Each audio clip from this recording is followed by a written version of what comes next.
Un saludo, amigas y amigos, hermanas y hermanos. Nos volvemos a encontrar nuevamente en nuestro canal Metanoia. Ya hace un buen tiempo que no subíamos video alguno.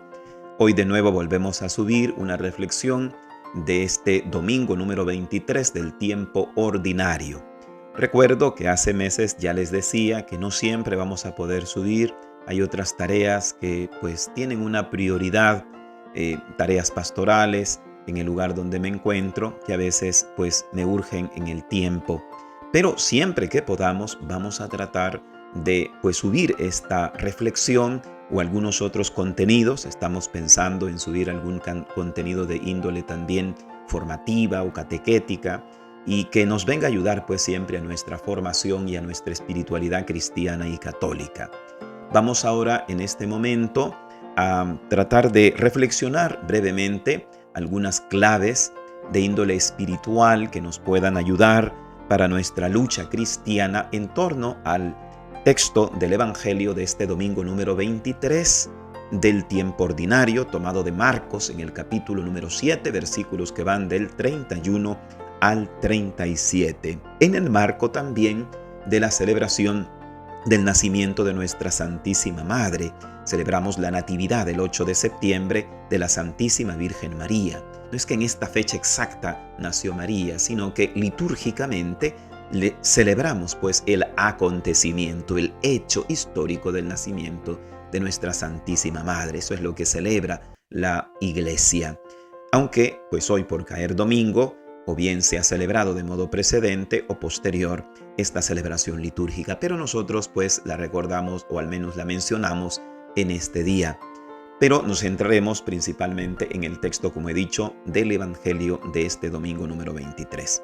Pero antes de ello, los invito a que nos pongamos en estado de oración en las manos de la luz del Espíritu Santo para que sea Dios a través de su Santo Espíritu el que nos ilumine en nuestra meditación.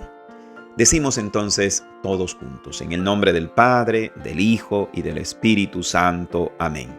Señor Dios Todopoderoso, Creador de todo cuanto existe, tuya es la sabiduría, pues tú eres la sabiduría. Envíala desde tu santo cielo, para que nos asista en todas nuestras tareas y trabajos. Envíala desde tu santo trono, para que lleguemos a comprender y a saber lo que te es grato, lo que es tu santísima voluntad. María, trono de la sabiduría, ruega por nosotros. En el nombre del Padre, y del Hijo, y del Espíritu Santo. Amén. Muy bien, vamos ahora a dar continuidad pues a estas reflexiones en torno a la liturgia de la palabra, en este caso concreto, en torno al Evangelio del domingo número 23 del tiempo ordinario, que dice de la siguiente manera: En aquel tiempo se marchó Jesús de la región de Tiro y vino de nuevo por Sidón al mar de Galilea, atravesando la Decápolis. Le presentan un sordo que además hablaba con dificultad, y le ruegan imponga la mano sobre él. Él, apartándolo de la gente, a solas, le metió sus dedos en los oídos y con su saliva le tocó la lengua. Y levantando los ojos al cielo, dio un suspiro y le dijo, Efetá, que quiere decir, ábrete. Se abrieron sus oídos y al instante se soltó la atadura de su lengua y hablaba correctamente. Jesús les mandó que a nadie se lo contaran, pero cuanto más se los prohibía, tanto más ellos lo publicaban. Y se maravillaban sobremanera y decían, todo lo ha hecho bien. Hace oír a los sordos y hablar a los mudos. Palabra del Señor. Te alabamos, Señor. Vamos ahora a nuestra reflexión. En el texto que acabamos de escuchar, se nos dice en un primer momento, versículo 31 del capítulo 7 de San Marcos, que Jesús se marchó a la región de Tiro, vino de nuevo pues a la región de Sidón, al mar de Galilea, atravesando la Decápolis. Jesús lo contemplamos en ese ámbito de misionero, de evangelizador, sobre todo en una región donde la fe estaba debilitada. Sin duda, la parte en la que nos encontramos geográficamente, Tiro y Sidón, son ciudades paganizadas, que adoran a dioses extraños al Dios verdadero, al Dios revelado, al Dios único, al Dios de Israel. Pero es ahí donde comienza Jesús su misión. Es ahí donde Jesús va a hablar del Dios verdadero. Porque Dios no desprecia a los alejados, sino que sale en búsqueda de ellos. No los margina, sino que busca incluirlos en su plan amoroso de salvación y de redención. Por eso va a Tiro. No se va a la capital de Jerusalén, que es el centro de la fe judía. No, se va a Tiro y a Sidón, lugares en donde la religiosidad pagana había hecho su presencia de alguna manera, una presencia fuerte. Pues ahí va Jesús, porque como en otra ocasión él mismo dirá, no necesitan de médico los sanos, sino los enfermos. Y ahí es en donde comienza, en el norte, famoso, según algunos estudiosos de la Biblia, el norte de Israel, o al norte de Israel, era famoso por su paganismo o por su sincretismo religioso. Pero ahí es en donde comienza su misión Jesús. Pero esto, acomodándolo o poniéndolo también en consideración para nuestras vidas personales y espirituales, podríamos decir que esto también es lo que hace y puede hacer y seguir haciendo el Señor con nosotros. Cada uno de nosotros también tiene su propio Tiro, su propio Sidón, es decir, esas regiones en la propia vida, en la propia persona, en la propia espiritualidad personal que necesitan ser evangelizadas, porque todavía son regiones de nuestra personalidad, de nuestra entidad personal, de nuestra vida, que no están evangelizadas, están paganizadas, que les hace falta la luz de la gracia, porque todavía no han sido iluminadas. Y si han sido iluminadas, todavía les hace falta acrecentar y desarrollarse según esa luz de la gracia. Cada uno de nosotros también tenemos nuestros propios Tiros y Sidones, nuestras propias Galileas. Se marchó a la región de Tiro y vino de nuevo por Sidón, al mar de Galilea. Ese gesto de Jesús manifiesta amor.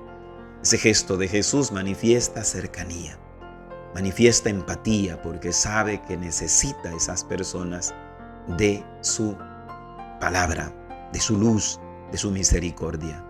Y esto mismo es lo que puede hacer y hace, de hecho, como hemos dicho, Jesús con nosotros. Él sabe qué regiones, qué dimensiones, qué situaciones, qué recuerdos, qué cosas en nuestro corazón, en nuestra historia personal necesitan ser evangelizadas. Pero hay que darle el espacio, claro está, para que Él entre y pueda transformar en nosotros aquello que necesita ser transformado. El versículo 32 continúa diciéndonos: le presentaron un sordo que además hablaba con dificultad y le ruegan imponga la mano sobre él. Le presentan un sordo, dice el texto. La sordera, un mal físico, pero un mal físico que representa espiritualmente a diversos males más profundos en la vida del ser humano. La sordera es la incapacidad de escuchar, la incapacidad de poner atención, la incapacidad de centrar nuestra vida en lo realmente esencial e importante, la incapacidad de saber estar atento al otro, de saber estar atento a Dios, de saber estar atento incluso en el buen sentido de la expresión a nosotros mismos. La persona que no sabe estar atenta, que se disgrega, la persona que de algún modo u otro busca distraerse todo el tiempo, es una persona que en el fondo vaga sin sentido en su propia existencia. El sordo, por lo tanto, es el símbolo también de aquel que es incapaz de tener sabiduría, porque al no escuchar también es imposible aprender. Si no se escucha es imposible aprender, y en la lógica propia del Evangelio también esto se remarca muchísimo más, porque el Evangelio se anuncia a través de la palabra.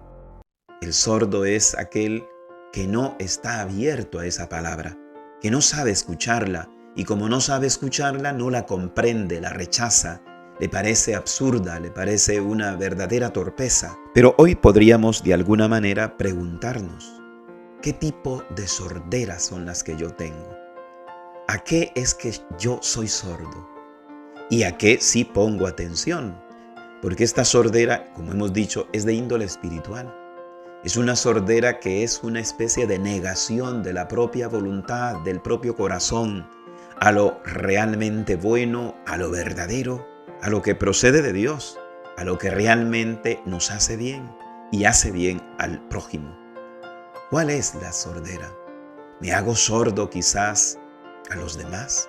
¿Me hago sordo a la necesidad que pasa el otro? ¿Me hago sordo a la voluntad de Dios? ¿Me hago sordo a los mandamientos que Él me está pidiendo que cumpla en mi momento concreto de vida? ¿Me hago sordo a la iglesia que me indica también a través de su sabiduría, de su magisterio, lo que Dios quiere para estos tiempos concretos de mí? ¿A qué me hago sordo? ¿Y a qué escucho? Porque no siempre estamos sordos para todo. A veces somos muy selectivos. Sabemos escuchar ciertas cosas, pero otras las rechazamos. El problema no es el escuchar o no escuchar, sino a qué es que escuchamos, a quiénes escuchamos más y también a qué cerramos nuestra escucha. ¿A quién le impedimos que nos hable? Le presentaron un sordo. Ese sordo somos cada uno de nosotros, que estamos a veces tan atentos en otras cosas y sordos a lo realmente importante, a lo que Dios quiere indicarnos y compartirnos en su misericordia. Aparte de eso, el evangelista Marcos dice en Marcos 7:32 que este hombre hablaba con dificultad. Es una consecuencia prácticamente lógica.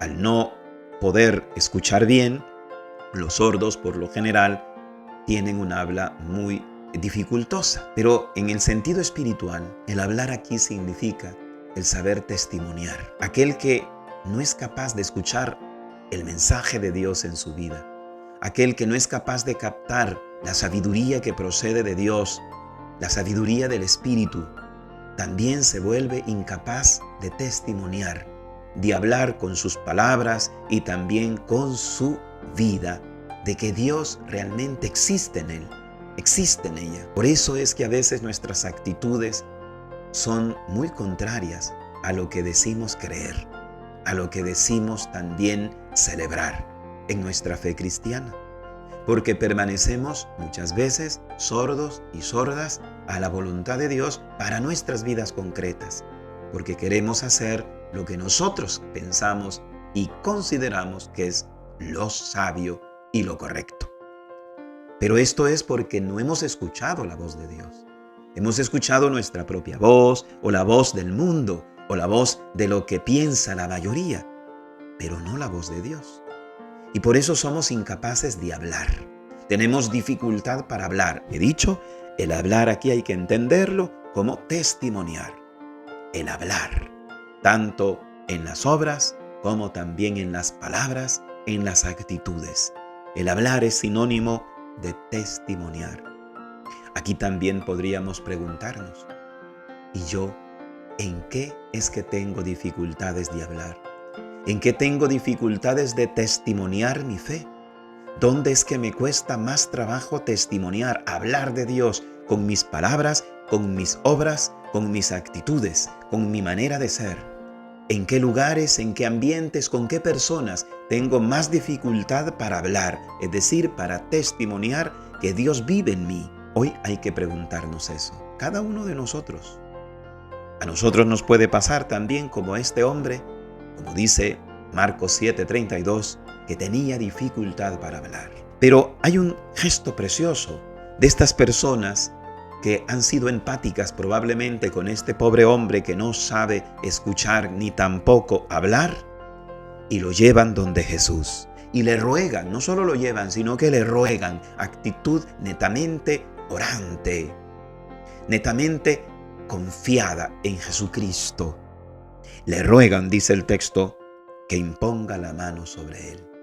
Imponer la mano simboliza el hecho de ponerse a disposición de Jesucristo, de Dios. Ponerse bajo su sombra, su poder, porque es lo único que puede sanar nuestra enfermedad espiritual, nuestra sordera interior y nuestra incapacidad de testimoniar o hablar de ese Dios en nuestras vidas. Pues por eso se lo piden. Jesús hace un gesto interesante. Él, dice el texto de Marcos 7:33, apartando de la gente, a solas, le metió los dedos en los oídos y con su saliva le tocó la lengua. El versículo 34 añade, y levantando los ojos al cielo dio un gemido y le dijo, Efetá, que quiere decir, ábrete. Estos dos versículos nos indican también algo muy importante. Jesús aparta a solas a este hombre que está enfermo. Y esto indica de un modo espiritual también que el camino de conversión y de transformación es personal.